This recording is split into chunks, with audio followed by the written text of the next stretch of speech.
안녕하십니까, 박정호입니다. 네, 이번 방송 우리 금융지주에 대해서 이야기해 보도록 하겠습니다. 영상 하단에 좋아요 한 번씩 눌러주시고 이야기 시작해 보도록 하겠습니다. 네, 우리 금융지주가 지분 매각 이슈가 발생했다라고 볼 수 있겠고, 그 내용을 좀 자세히 이야기를 해보고 또 추가적으로 이야기도 해보도록 하겠습니다. 우선 어떤 내용이냐라고 봤을 때는 지금 우리금융지주는 최대 주주가 예금보험공사예요. 그래서 지금 지분율이 15% 정도 있는 상황인데 그 중에 상당 부분을 매각을 하려고 하는 상황이다라고 볼 수 있겠고, 지금 뭐 기사도 이렇게 나와 있다라고 보시면 되겠습니다. 그래서 지금 보시면 자녀 지분 인수전, 지금 기존에 이제 IMF 때 그 공적자금을 투입을 한 게 지금 아직까지 그 지분율이 계속적으로 남아있다라고 볼 수 있겠고, 그래서 지금 예금보험공사가 지분율 15%가 넘는 부분인데 이 중에 이제 10%를 매각을 하려고 하는 부분이고, 지금 투자자들이 참여가 좀 활발하게 좀 진행이 되고 있다라고 보시면 되겠습니다. 그래서 지분 투자 의향서를 뭐 받았다. 그래서 이렇게 지금 18개의 투자자가 제출했다라는 부분이고, 지금 뭐 KT 호반건설, 뭐 우리사주조합, 그리고 유진 사모펀드 등이 참여를 한 것으로 좀 알려졌다라고 보시면 되겠습니다. 그래서 이 뭐 호반건설 같은 경우는 보통 뭐 매각 이슈 있을 때마다 항상 좀 잘 등장하는 것 같아요. 그래서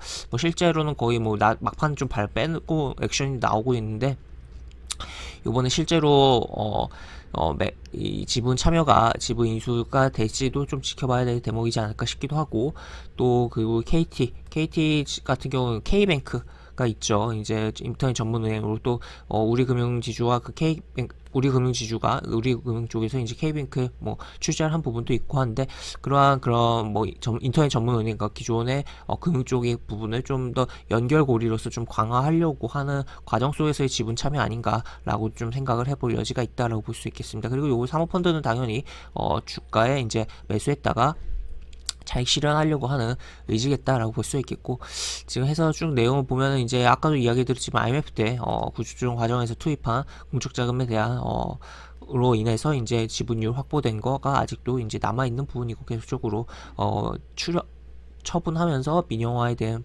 부분을 진행을 하고 있는 상황이다라고 보시면 되겠습니다. 그래서 여기 좀 더 보면은 세부 절차 진행안에 따라서 이제 투자 설명서 발송과 매수자 실사를 게시하고, 그 다음에 입찰 제안서를 받을 방침이다. 그리고 쭉 보면은 11월 22일날 입찰자 평가 낙찰자를 선정하는 연내 매각 절차를 좀 마무리할 예정이다. 그래서 계속적으로 지금 현재 뭐 10월인데 지금 11월 뭐 거의 말까지 계속적으로 요 매각에 대한 이슈가 계속적으로 잡고 있는 상황이고, 뭐 이 지금 요 기사가 안 나왔다고 하더라도 계속적으로 우리 금융지주에 대한 이 지분 매각에 대한 부분은 계속적으로 잡혀있던 부분이기 때문에 추려 나가겠다고 이미 계속적으로 했던 부분이었기 때문에 어느 정도 생각을 해볼 수 있었던 부분인데, 이러한 부분으로서 좀 더 구체화되면서 좀 더 이슈를 받는 부분이 발생했다라고 보시면 되겠습니다. 그래서 계속적으로 요거에 부각이 되면서 주가가 어떻게 될지 좀 생각을 해봐야겠고, 추가적으로 이제 이제 11월 이후에 이제 이 지분을 가져갈 때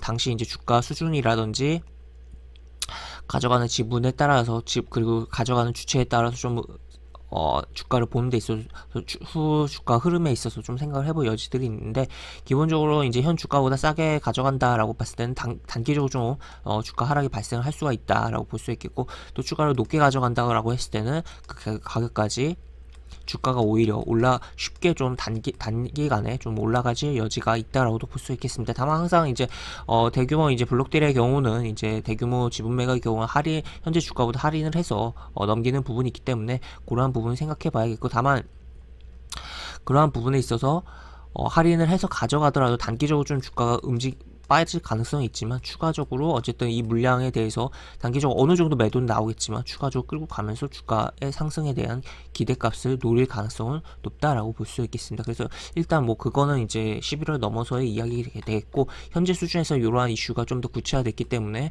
주가 상승에 대해서 좀 생각을 해볼 여지가 있는 상황이다라고 볼 수 있겠으며, 또 추가적으로 이제 금리 인상에 대한 부분이 계속적으로 이야기가 되고 있는 부분이기 때문에 금융주에 대해서도 계속적으로 봐야 되는 상황이다라고도 볼 수 있겠습니다. 그래서 일단은 최근에는 연기금의 좀 수급이 좋진 않아요. 그렇지만 어쨌든 좀 주목해 볼 필요성이 있는 금융주다라고도 볼 수 있겠고, 지금 여기서 일단은 뭐 바로 치고 나가면 가장 뭐 긍정적인 부분이다라고 볼 수 있겠습니다. 만약에 좀 조정을 주더라도 조금은 계속적으로 주목을 해볼 여지가 있다. 그리고 요 고점 넘기는지 봐야겠다. 그리고 고점을 넘길 가능성이 상당히 높다라고 평가를 해볼 여지가 있지 않나 싶습니다. 그래서 일단 현재 보시면 여기서 이런 식으로 잡아줬다라고 볼 수 있겠고, 또 뭐 이렇게도 그려볼 수 있겠죠.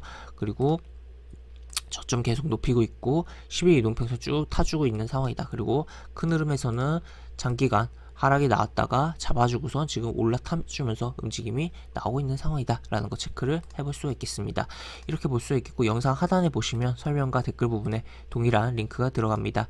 이 링크 타고 들어오시면 제가 운영하는 무료 카톡방으로 입장을 하실 수가 있고, 입장하시면 여러가지 장주 시황 관련 코멘트, 속보 관련된 부분도 올려드린 부분이 있으니까 이 부분 참고해 보시면 주식하시는데 많은 도움이 되지 않을까 싶습니다. 이상 박정호였습니다. 네, 감사합니다.